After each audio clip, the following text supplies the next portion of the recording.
Este é o nosso primeiro programa do mês de setembro.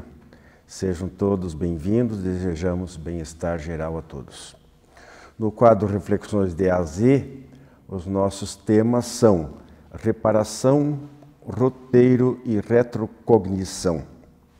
Só para adiantar um pouquinho, nós vamos dizer o seguinte: ensinam-nos os espíritos superiores de que só o arrependimento não basta, não é suficiente para apagar os erros morais cometidos.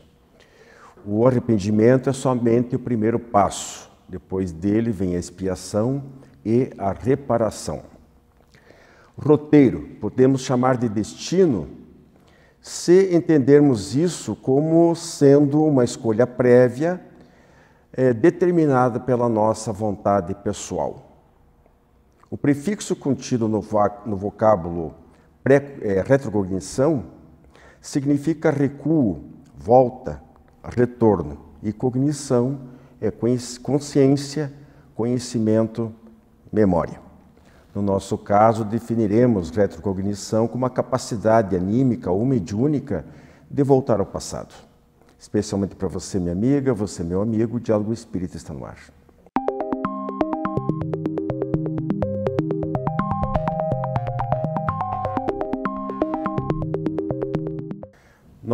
Nosso primeiro tema do quadro Reflexões de A a Z de hoje é reparação. Eu vou direto aqui com a Hilde, que vai nos trazer um pouquinho o que a doutrina espírita nos esclarece a respeito. Bem, nós temos na obra O Céu e o Inferno, quando trata das penas futuras segundo o Espiritismo, Kardec nos diz que não basta arrepender-se e expiar, mas é que é necessário reparar, que são essas três condições necessárias para nós apagarmos as nossas faltas e as consequências dela, né? Então, o arrependimento, diz Kardec, suaviza as dores da expiação, dando esperança e preparando as vias da reabilitação. Mas somente a reparação pode anular o efeito, destruindo a causa. Então, o perdão seria uma graça e não uma anulação. Portanto, muitas vezes nós pensamos, eu me arrependi, e isso seria o suficiente. Mas é como a doutrina espírita nos esclarece.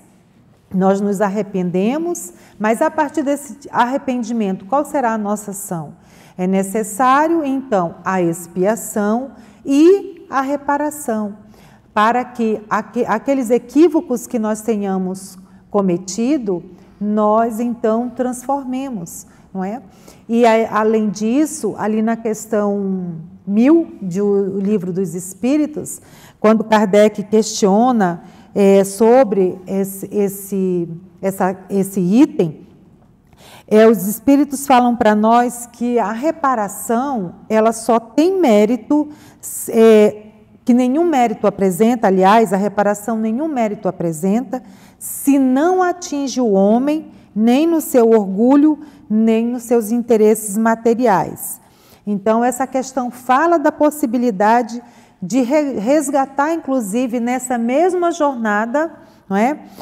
As nossas faltas. Então, que nós não esperemos, há essa possibilidade, porque muitas vezes nós achamos que só numa outra oportunidade, que nós teremos que retornar para encontrar com aquelas pessoas com as quais nós vivemos uma determinada situação, é que será possível essa reparação. No entanto, nessa questão, a espiritualidade amiga nos esclarece e chama-nos a atenção para não deixarmos para depois o que nós podemos agilizar agora mesmo, trazendo para nossa lembrança o que Jesus já dizia.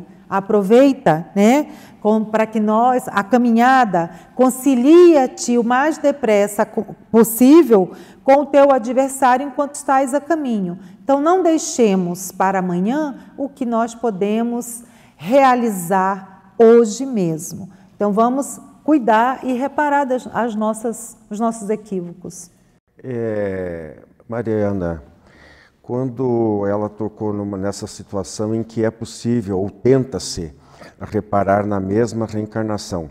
Existe uma outra situação também, porque às vezes independente de poder, às vezes, se reunir na próxima reencarnação, talvez sim, talvez não, mas os Espíritos nos esclarecem que às vezes essa reparação ela pode ser feita de uma maneira indireta. Por exemplo, quando o indivíduo pratica um mal que atinge muitas pessoas, ela não vai poder individualizar cada uma delas, dificilmente vai conseguir isso. No caso, por exemplo, um exemplo que me ocorre aqui em relação ao aborto. Então, o que os Espíritos nos ensinam é que existem outras maneiras de você contornar pela prática do bem aquele mal feito, ou através de terceiros. Então, se causou mal para uma criança, para um adolescente, ou mesmo para um adulto, não tem como reencontrar aquela pessoa, e o futuro é incerto, não sabe se vai conseguir numa próxima reencarnação, mas faça o bem para o desconhecido. Sim. Né? Porque no caso ali, o que irá favorecer a sua reparação é a situação em que ele está no momento. As pessoas que caminham com ele, por isso que às vezes nós achamos que a pessoa não livrou-se de um erro, né, que não foi pego pela justiça, mas sim. E como que ela vai reparar então, como esse exemplo que o senhor trouxe, né? Ela pode ser uma pessoa que vai adotar crianças, né, no seu lar como maternal. Ela pode ser um ativista. Então, assim, tem inúmeras oportunidades de você fazer um bem coletivo. E que vai atingir aquele com o qual você não pode se encontrar. Né? Porque é o bem que façamos. Né? Nós temos que fazer o bem e não olhar a quem. Justamente. Todas as oportunidades. Beleza. Bom, continuando contigo agora aqui, sobre roteiro. Quando a gente fala em roteiro, é a escolha de um determinado caminho, né? Seguir um rumo.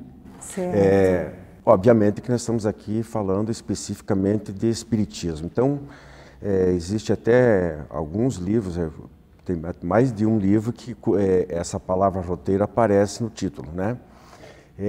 Como é que você vê o que significa roteiro? Que devemos nos preocupar, nos organizar para ter um roteiro de ação que vise o nosso processo de espiritualização, de melhoria, de nos tornarmos mais úteis aos nossos semelhantes. Como é que você vê isso? Dentro da doutrina, né, o roteiro seria para nós um norte para que nós possamos, então, daí caminhar e ir evoluindo. Antes de nascermos, nós nos planejamos. Nós temos um roteiro pré-determinado. Ele não é determinismo, ele é pré. Onde nós ali iremos escolher as provas quando temos a oportunidade, né? Então, nós estamos falando de um espírito que tem essa possibilidade. Então, é traçada ali uma jornada, um roteiro para a sua evolução. E aqui na Terra? Então, é bem interessante quando tem uma passagem no livro, né, da vida do Chico Xavier, né, Francisco Xavier, que ele vai lá conversar com Emmanuel e pergunta para o Emmanuel como que ele deveria proceder aqui, né, qual o roteiro mais seguro para que ele pudesse, então, desenvolver, que ele pudesse evoluir. E Emmanuel vai responder para ele que é disciplina. Então, o roteiro para nós, dentro da doutrina espírita, é a disciplina do bom proceder. É nós traçarmos uma conduta moral para a nossa vida, de valores que realmente irá nos enriquecer, que trará para nós condições de aprender alguma coisa e de melhorarmos. Então, o primeiro roteiro nosso de vida material é a disciplina. É disciplinarmos os nossos impulsos, nossos mau hábitos, é fazer as nossas reflexões e tentar todos os dias não sair desse roteiro. Não é engessado, aquela coisa engessada que você tem que fazer imposta, mas que você observa que realmente você está melhorando e que nessa sua melhoria você está fazendo um bem, servindo de exemplo para aqueles que caminham contigo. Quer acrescentar mais alguma coisa? A gente pode lembrar como numa viagem. Quando, a maioria das vezes, né, porque tem aquelas pessoas que são tempestuosas, mas quando nós temos um roteiro, você tem um roteiro para fazer aquela viagem. Então, você vai fazer uma parada aqui, vai fazer outra acolá, sabe onde você pode dormir, um lugar que você pode fazer sua alimentação. E aí você faz o seu planejamento, porque o roteiro é uma coisa, o planejamento é outro, né? E às vezes nós confundimos. Então, eu tenho um roteiro. Agora, nesse meu planejamento, eu tenho que elaborar a situação pensando nos horários, em que a melhor estação, o melhor momento, os dias, né? Se eu vou passar por ali de manhã, de tarde ou de noite. Então, você tem um planejamento e é lógico que você faz o planejamento com aquele objetivo de alcançar a sua meta, mas ciente de que se alguma coisa acontecer, você tem que estar preparado para qualquer situação. Então, nosso roteiro aqui nós temos, né? Nós temos ali como fazer essa trilha, como fazer essa jornada pelos ensinamentos do nosso mestre guia Jesus, e nós temos ali no capítulo do Evangelho Sede Perfeitos. É um roteiro para que nós sejamos melhores a cada dia. E aí basta que nós nos planejemos para conquistar aqueles itens, né, tão necessários para que nós possamos então ser espíritos melhores aqui e agora. Lá na nossa voz, na abertura, eu falei que às vezes esse roteiro ele pode refletir ou ser quase tomado como sinônimo de destino, quando inclui esse planejamento pré-reencarnatório, né, que pode ser mudado e tudo. Por quê? Porque a noção que muitas pessoas têm de destino é uma coisa pré-fixada por terceiros, por Deus, pela sorte, pelo acaso, você não pode mudar, né? E é que inflexível, tem que ser daquele jeito, é o destino, né? Estava no destino dela, não tinha como fugir. Não é assim. O entendimento da doutrina espírita é um pouquinho diferente. Existe esse estabelecimento, essas escolhas prévias, com a participação do espírito reencarnante, dos seus mentores espirituais, de toda uma equipe envolvida na reencarnação daquele indivíduo, porque o destino dele, né, o futuro dele está entrelaçado a de muitas outras pessoas, que são seus familiares, às vezes até seus vizinhos, enfim, uma série de pessoas. Então, há um envolvimento de grandes pessoas no dele e depois nas outras pessoas que vão conviver com ele também.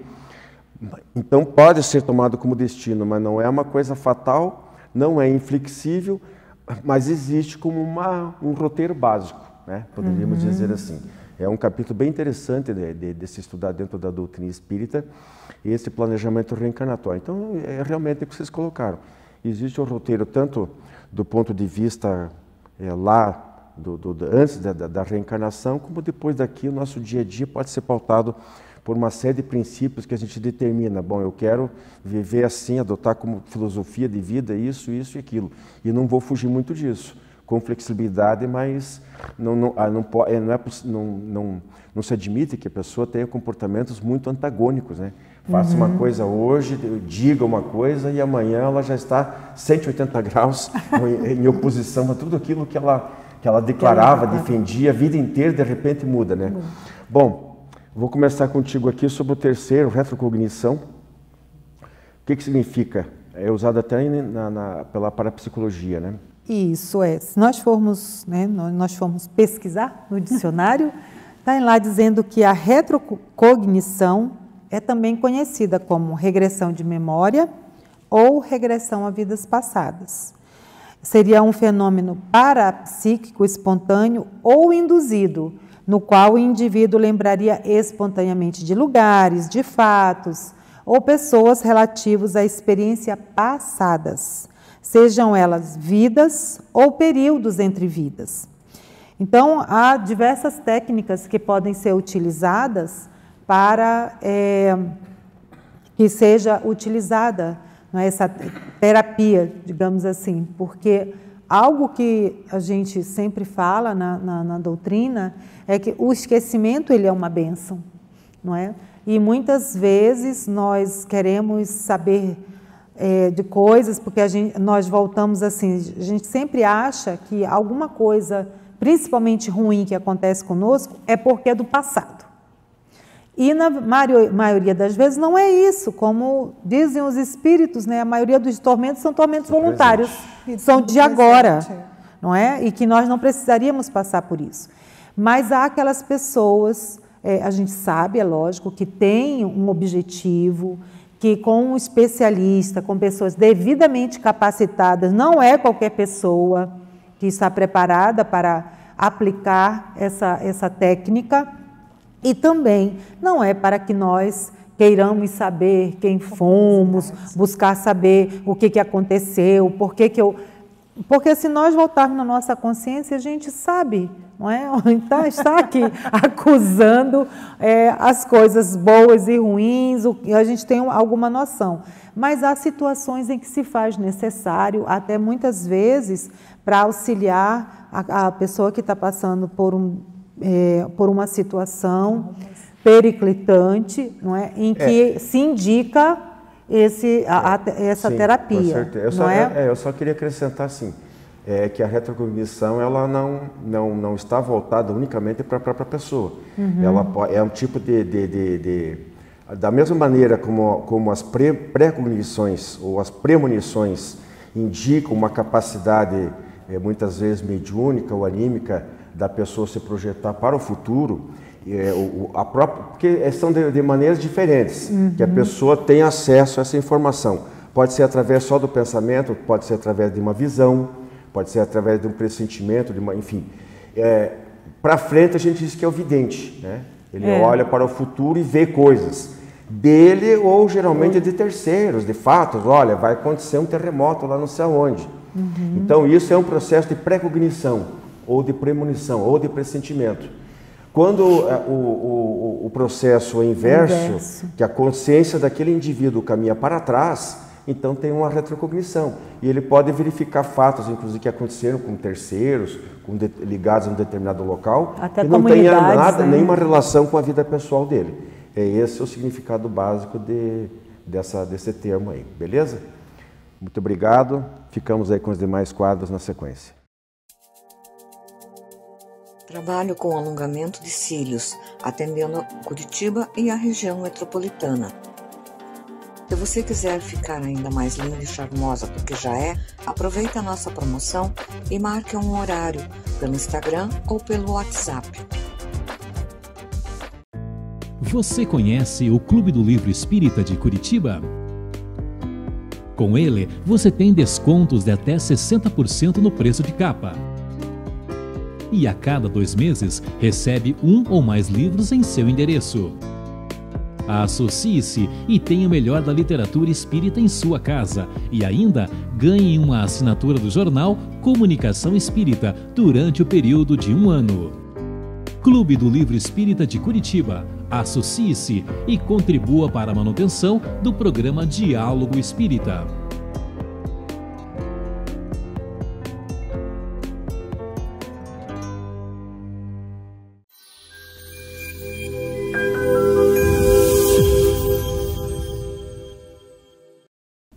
Olá, amigos! No quadro Fonte Allan Kardec de hoje, vamos falar sobre um dos comportamentos que o ser humano faz com muita frequência. Tenho certeza que todos nós fazemos em algum momento, que é exatamente nos queixarmos de alguma coisa, não é verdade? Quantas vezes nós estamos nos queixando de uma dor física, de uma dor emocional, do clima, do governo, de um vizinho, de uma pessoa com a qual nós temos desafeto, de um familiar ou simplesmente de algo que nos aconteça no dia a dia. Bem, o que a doutrina espírita fala sobre a queixa? Eu vou ler um trecho aqui de um livro muito interessante que é o Evangelho por Emmanuel, psicografado por Francisco Cândido Xavier. E tem nesse livro uma parte muito interessante que fala sobre queixas e queixumes. Bem, eu vou ler uma parte aqui, não vai dar para ler o texto todo, mas é só para a gente conseguir entender um pouquinho sobre isso. Diz assim, lá no meio do capítulo: o discípulo do Evangelho deveria, antes de qualquer alusão amargosa, tranquilizar o mundo interno e perguntar a si mesmo: queixar por quê? Não será a esfera de luta o campo de aprendizado? Acaso não é a sombra que pede a luz? A dor que reclama alívio? Não é o mal que requisita o concurso do bem? A queixa é um vício imperceptível que distrai pessoas bem intencionadas da execução do dever justo. Existem obrigações pequeninas e milagrosas que, levadas a efeito, beneficiariam grupos inteiros. Todavia, basta um momento de queixa para que sejam irremediavelmente esquecidas. Bem, aqui Emmanuel chama atenção, né, para esse momento desse evento que fazemos com muita frequência, que é nos queixarmos. Mas como nós não vamos nos queixar se coisas ruins acontecem, se somos contrariados, se nos frustramos no dia a dia, se adoecemos, se passamos por adversidades, se passamos por tantas coisas nessa nossa encarnação, nessa nossa vida, como assim não vamos nos queixar? Exatamente isso.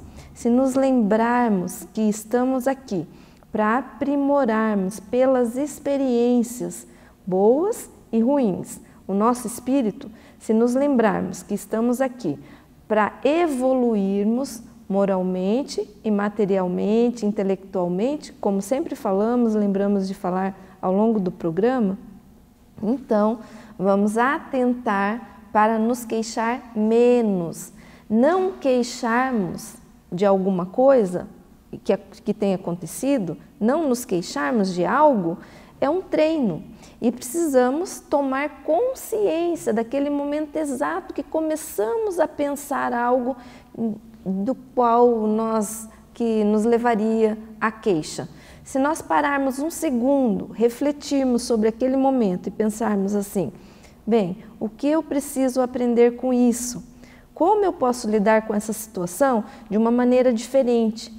Se, por exemplo, estamos nos queixando de alguém, vamos entender o comportamento dessa pessoa e por que estamos passando por aquela situação.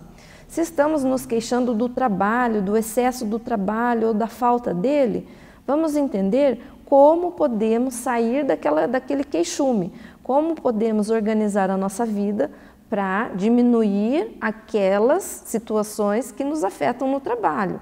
Ou se for pela falta do trabalho, o que podemos fazer para realizarmos algo de proveitoso e de produtivo. Sempre no caminho da aprendizagem iremos passar por momentos infelizes, de dificuldade, mas se estivermos resilientes, resignados, fortalecidos na prece, na oração, na meditação do bem, nós levaremos muito melhor essas situações. Então, meus amigos, muita paz a todos e vamos treinar essa não queixa. Muito bem. Um abraço.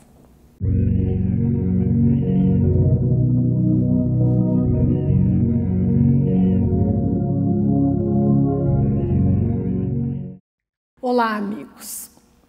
No quadro Abraço Fraterno, nós queremos hoje lembrar e homenagear com todo o nosso respeito e admiração a figura inesquecível de Anália Emília Franco. Essa mulher que nasceu numa época em que as mulheres ficavam muito mais do que há décadas ainda nesse último século passado, ficavam presas à casa, ao serviço doméstico, à subjugação, né, das figuras masculinas da família. Numa época em que a mulher não tinha voz, Anália Franco, aos 16 anos, tornou-se, por concurso, auxiliar de professora, auxiliando a própria mãe nas classes de ensino. Posteriormente, chegou a cursar o ensino na escola normal, num breve período em que ela esteve aberta para mulheres em São Paulo.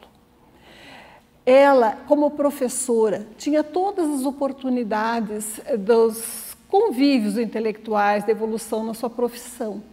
Mas quando saiu a lei do ventre livre no Brasil, em que os filhos de escravos eram declarados libertos, o que aconteceu?